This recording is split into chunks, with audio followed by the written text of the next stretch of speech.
Good afternoon, everyone, and welcome to our presentation. Today, we are going to review the most important topics of our class. To begin, this is part one, and we are going to talk about Unit 1. I am very happy to introduce our two speakers for this section, Noelia and Alicia. Welcome, girls. First, we want to look at the main ideas of Unit 1. Noelia, please take the floor. We have some questions for you today. To start the conversation, let's start with the first question. What is the definition of education assessment? Well, to start, it's a pleasure to be here with you girls. So, for the first question, my answer is according to Robert, Lynn, and David, in their article that is Measure and Assessment in Teaching, educational assessment is a process of collecting information and what students know and can do, or their abilities or skills. Teachers can use the information to improve their learning and their teaching. Okay. The second question is what is the difference between assessment, grading, and measurement? Okay, that's an interesting topic because the last class we have in learning assessment, we speak about this difference, and I did a research when it said, according to James Bonham, in his article, Assessment What Teachers Need to Know, measure gives numbers to describe students, which means performance such as tests, evaluations, and grading is used to give numbers to give a final letter, which means when you get a 10, when you get an 8, a 7, it's a grade. And assessment is a bigger process which involves measure grading, but it also talk about to help the student to learn better, to improve their skills or improve the way they learning styles. Okay, and finally, what are the characteristics of assessment in education? So, for the last question, according to Nickto and Brookhart, in their article, Educational Assessment of Students, the main characteristics that we have of educational assessment are valid, reliable, ongoing, formative and summative, and fair and inclusive, which is a little different than we have in class, which is flexible, ongoing. It could be the same thing, but they are not, which means valid, it measures what it's supposed to measure. Relevant, it means it gives similar results under the same conditions. Ongoing, it happened before, during, and after. It could be at any time of the class. And formative and summative is respect of all student backgrounds, which means the context is very important when you give class and more important when you have the assessment. And for the last one is fair and inclusive, and it's respect all students' background. Thank you so much. Okay. Thank you very much, Noelia. That was an excellent explanation and a very good introduction to the unit. And now to continue with Unit 1, we want to hear Alicia's perspective. Alicia, we also have some questions for you about the learning process. Let's start with the first question. How do we assess conceptual content? Okay. Conceptual content is sent through the students' understanding and fact,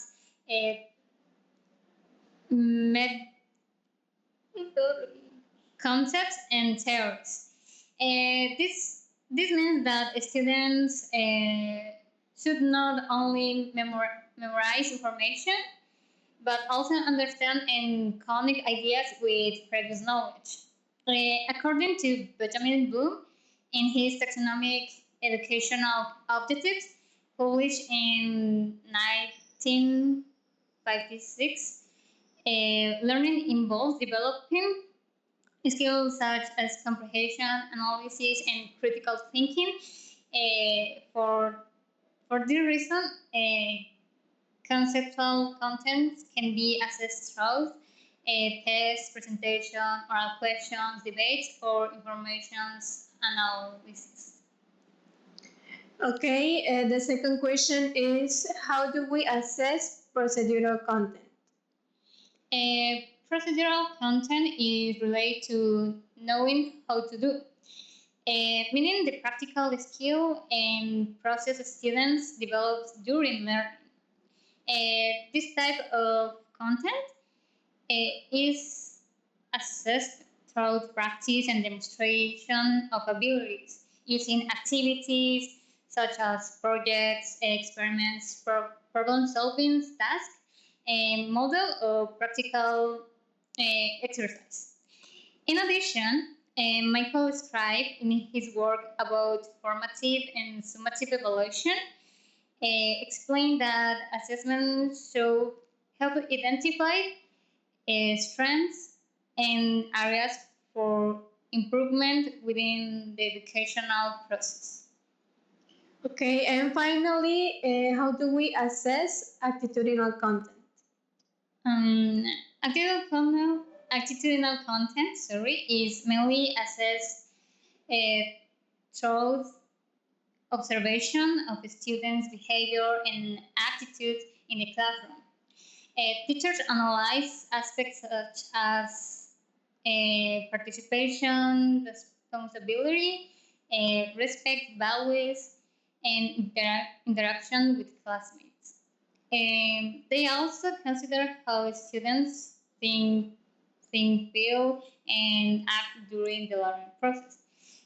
Finally, educational approach, such as those proposed by Lev Vygotsky, highlight the importance of the social environment and individual development in learning. For the reason, assessment should respect each student's learning pace and personal growth. Okay, thank you, Alicia, for your wonderful presentation. Great job. And now we have a very clear summary of the main points of Unit 1. Thanks to the audience for your attention during this first part. Now it is time for part 2. For the next section, my colleague Alicia will be the moderator. Alicia, it's your turn.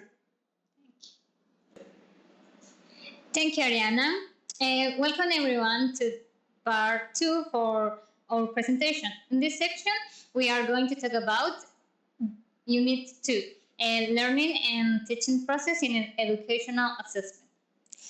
For this part, our speakers will be Noelia and Ariana. Welcome. Yeah. To begin with Unit 2, we want to understand the importance of educational assessment in the teaching and learning process. Ariana, we have some questions for you. Can you tell us a little about functions and type of evaluation and their importance? Well, educational assessment is a continuous and personal process. It helps teachers know the process of each student. If a student has problems, the teacher can give extra help to help them. It is useful for teachers because they can see if the teaching method works. It is also good for students because it motivates them to study and helps them clear up doubts. The teacher is the main guide, but the students are also active participants. They can evaluate themselves too. There are three main types based on time. And we have diagnostic. We do this at the beginning to know what the students already know. Then we have formative. We do this during the class to adapt lessons to the students' difficulties. And finally, we have summative. We do this at the end to see the final grades and results. Informative assessment has three ways to regulate learning. We have interactive regulation. This happens directly during the lesson into the daily class. Then we have retroactive regulation. This helps the students fix errors and repeat lessons after a task is done. And finally, we have proactive regulation. This looks forward, preparing new activities for the future to avoid mistakes. Michael Scriven said that assessment must look at the real needs of a student's group instead of only checking the complete pre-established goals. Thank you. And the second question, could you talk to us about evaluating different types of content in your own works?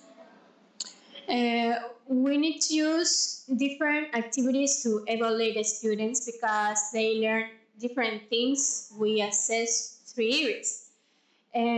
First, we have conceptual content. This is about data, facts, information, and theories. To evaluate this, they check students understand the concepts. It is important to connect new information with the knowledge the students already have. Then we have procedural content.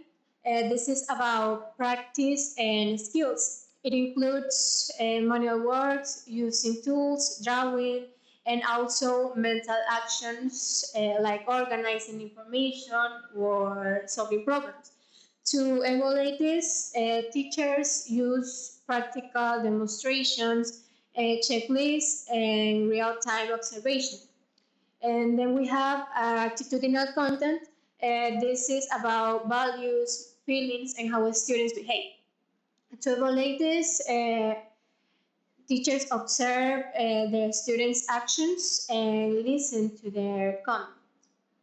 Every child has a different learning pace. So we must respect individual frequently with environment and always helps them to reach them the final goals. Thank you very much, Ariana. Your explanation helped us better understand the role of assessment in education. Now, let's continue with Noelia's participation. Noelia, we would like to go to deeper into how assessment is developed during the learning process. We have a question for you. Okay.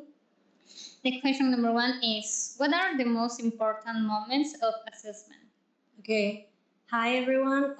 For this question, I would like to say first that the answers that my classmate Ariana gave, it was mostly I agree with all of them.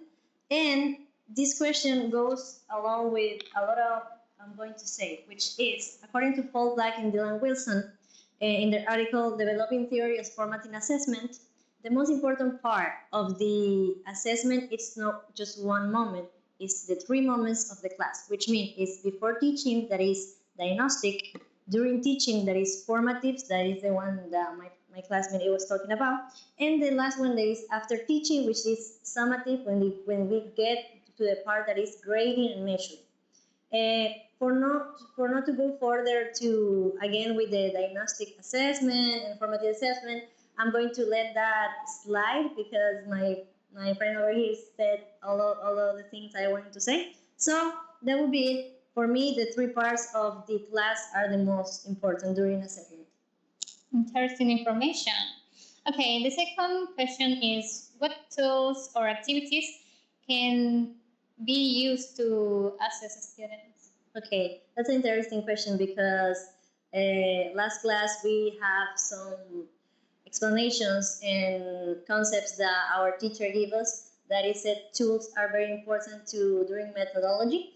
And according to Jones Macmillan in his article Assessment Principles and Practice that Enhance Student Learning and Motivation, we have like the most important tools that our author has, which are observation, quizzes, tests, portfolios, checklists, self-assessment, and peer assessment. And I would like to subline that peer assessment is one of the most important and the most proven to be successful because when you are peer assessment, you have your classmate to correct some mistakes or error that you have, and he can give you a feedback, which is very important in assessment to acknowledge your mistakes and help to your classmate to acknowledge them mistakes.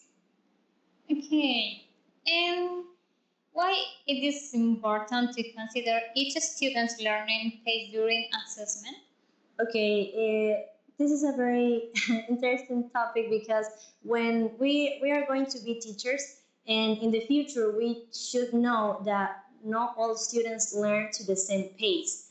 Even us don't learn to the same pace.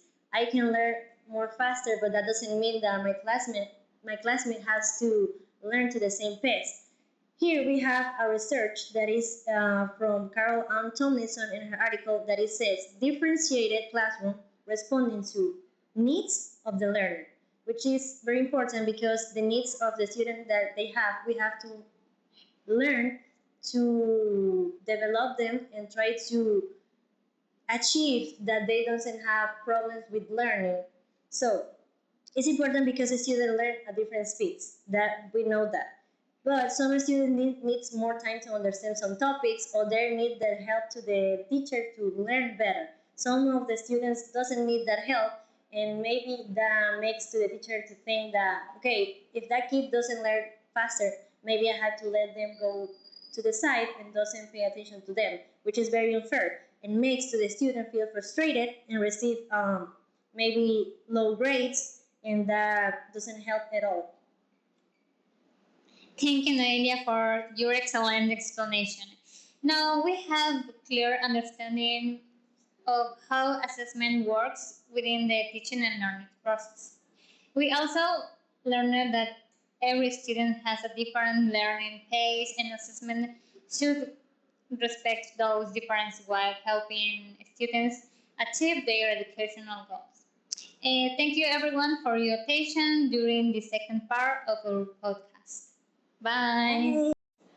Okay, hi, welcome again. Now let's move on to the third segment of our podcast. And to follow the line in this episode, we are going to talk about learning assessment. For this discussion, we have one special guest. Make a round of applause for Mr. Eder. So you make a clap for me. Thank you for being here. Now, to begin, how would you define learning assessment in simple words? In simple words, okay, learning assessment is how our students learn from us. That would be it. Okay. Second question, why is assessment considered an essential part of the teaching and learning process? Very good your question. It's good to know how to evaluate our students because in that way we want to improve or I don't know lackness of them into the language, and also we can help them to improve their skills. Okay, very good. Okay, third question. Many people confuse evaluation with grading. In your opinion, what is the difference between evaluation, grading, and measurement? Okay, evaluation and grading, summative and formative. In this case, we have to divide this into two parts, summative and formative. Summative, for example, if I teach in an English course to a group of students, in that way, I want to know if they speak the usual language very well. I can use a formative evaluation. But if my students use, for example, they need to pass from one semester to another, I have to use a a summative evaluation. Yes. Okay, very good. Now, what characteristics should an effective learning assessment have? What? Can you repeat again? What characteristics should an effective learning assessment have? Okay, and one of the characteristics of this evaluation has that the students must understand what teacher teach, and also the teacher must be aware of their multiple intelligences that they have into the classroom. Okay, that could be the learning pace of every student. Yeah. Okay. Then we have, could you explain the different modalities of evaluation, such as diagnostic, formative, summative evaluation? As I said before, okay, in this case, diagnostic evaluation, when I start my course with a group of students, I want to know how well they are prepared into the language. Okay, formative if I teach for a communicative way, and summative if I teach, for example, to pass one level to another level. Okay. For you, why is it important to evaluate attitudinal contents like responsibility, teamwork, or respect? It's very important to evaluate those responsibilities because students need to be aware that they are into this path from student to a teacher to a professional. So they need to know how to work with peers, how to work with in the groups, I don't know, how to collaborate with their learning process. And finally, what advice would you give to future teachers like us about using evaluation in a more meaningful and fair way? Okay, a good advice for you is to be aware of your multiple intelligences into the classroom. Another advice is that you must understand what are your teachers' needs. Okay, don't think that everybody knows it the same way or learning the same way. You must understand that every single student is every single word. Okay. Thank you very much, Mr. Eder, for sharing your ideas and your experience with us today. And thanks to everyone to watching our podcast today. Okay, See you goodbye. later. See you. Take care.